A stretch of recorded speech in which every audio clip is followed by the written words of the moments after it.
So often in life, I find it that my friends and my peers come up to me and they ask for my help and my advice on all their different problems and issues. And I think a big thing that I keep finding myself telling them is all about perspective.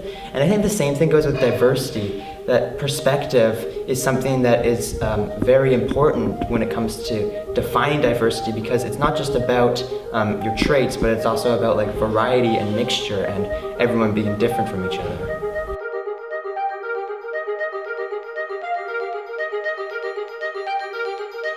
If two people get the same project in our school, they will both find different ways to complete the project, whether they make it in a video, make it in PowerPoint, do an essay, but it'll always end up differently. Even if they both decide to do an essay, they'll use different words.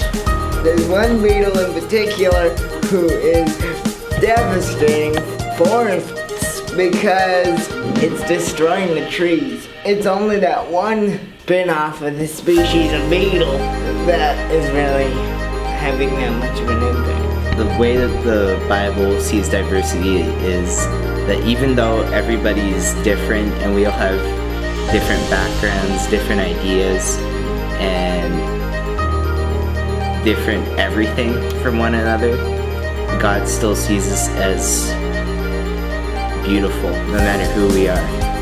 I think diversity is more than just important. I think it's actually a necessity, because with everyone, we all need to be different, and like I was saying, we need to have different perspective, because without it, everyone would be the same, everyone would do the same things, and the world would never progress at a further point than it is now.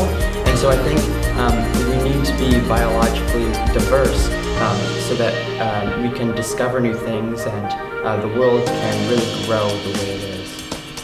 Brazil and how, well, it was trashed up, it was run down, but once the children started getting involved in cleaning it up because they realized that they needed to do something, the parents got involved and they cleaned the city up. So, you know, that diversity of all that different generations and thoughts coming together helped to restore a country to its former beauty. So the Bible approaches the topic of diversity in the way that even if everybody is the same, God gives them all the decision to believe in Him, no matter how different they are or how similar they are. True diversity is diversity of opinions. The reason that diversity in opinions matters is because if we all had the same opinion, the world would be very dull and there wouldn't be many new ideas happening in the world. The Bible actually gives several examples of diversity. One example of differences was between Jesus and the Pharisees. There were a lot of differences between the two. Jesus was compassion and the Pharisees were rules. And Scripture says we've all been given different gifts, so there's diversity within the church. I would define true diversity as everybody having different ideas about how to do something, because even if everybody looks the same but they figure out different ways to do stuff, then that's what gets things done. So if you recall back to like September and in the summertime, all the parents and teachers did a big vote on whether we should have fall break or not this year.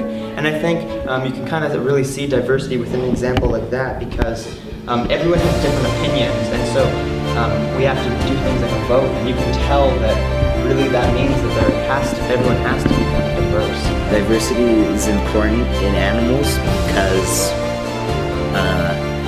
depending on the traits that they have, they can survive better than the rest of their species.